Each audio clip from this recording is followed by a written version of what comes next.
right, it's Brandon Vogt on News Radio KKOB, and it's our Farm to Table report sponsored by Desert Sky Ranch, and Matt Zorn joining us again. And hey, Matt, we're going to talk a little bit today about some of the advances in technology within the agriculture industry. Yeah, Brandon, how you doing? Doing great.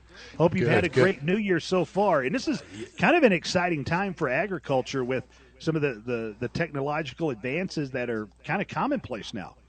Yeah, there's been a lot of advances within the agriculture industry, and there are three specific technologies that are being integrated into machinery and products. Now, the first one is robotics. Now, more equipment is becoming autonomous, and it's allowing farming tasks to be done without human operators required. Now, I'm not talking about technology that's being developed. I'm talking about equipment that's already in use.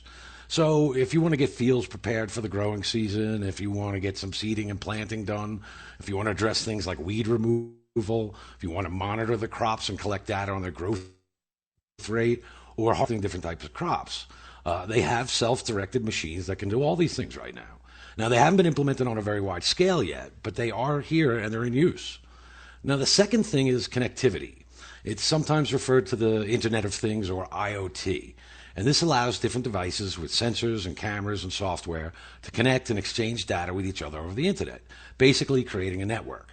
So several companies have created sensor stations. And when I say that, I want you to think of like a smart farm. And they're being used to provide instant remote monitoring of a farm. Now, this includes automated equipment that we just talked about, irrigation systems, and the monitoring systems for crops and soil conditions. Now, this allows the farmer to get information about how the farm is operating and identify problems in real time. So it could be one of these automated tractors has stopped on the field because a tree branch is down and it senses something is in its way, or an area of field where a crop is not getting enough water because a section of irrigation is blocked. And what it does is it'll send a notification to the farmer via his smartphone or tablet. It's kind of like having an extra set of eyes that are constantly monitoring what's happening on the farm. Now, the third thing is artificial intelligence. We've heard a lot about that over the last couple of years. Now, they have developed AI services for farmers that have predictive analytics for things like weather forecasting, crop planning, crop yield estimation, and even potential disruptions in the supply chain. Now, they can also make suggestions for the best use of the land based on things like market conditions and pricing trends. And it's basically a tool for the farmer to consult to get guidance on the upcoming and ongoing growing season.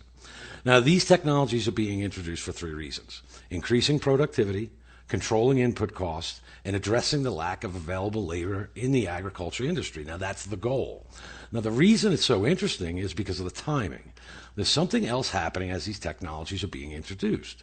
Over the next 10 years, 50% of all U.S. agricultural assets, that includes land, building, equipment, will change hands as the baby boomers start to retire. Now, this means we could start to see an increase in younger farmers who will be more receptive to these technologies entering the industry at the same time that they're available. So potentially, we could move from traditional hands-on or more labor-intensive farming techniques of the past to practices that are more about the monitoring of these specialized equipment and systems. And it's not out of the realm of possibilities, Brandon, that we could see farms where at least the more basic tasks are fully automated in a not-too-distant future. All right, Matt, and tell me a little bit about Desert Sky Ranch and how you guys are bringing the farm to everybody's table. Thanks, Brandon. So here at the Desert Sky Ranch, we grow Angus beef cattle to order, naturally, without the use of any kind of antibiotics or growth hormones.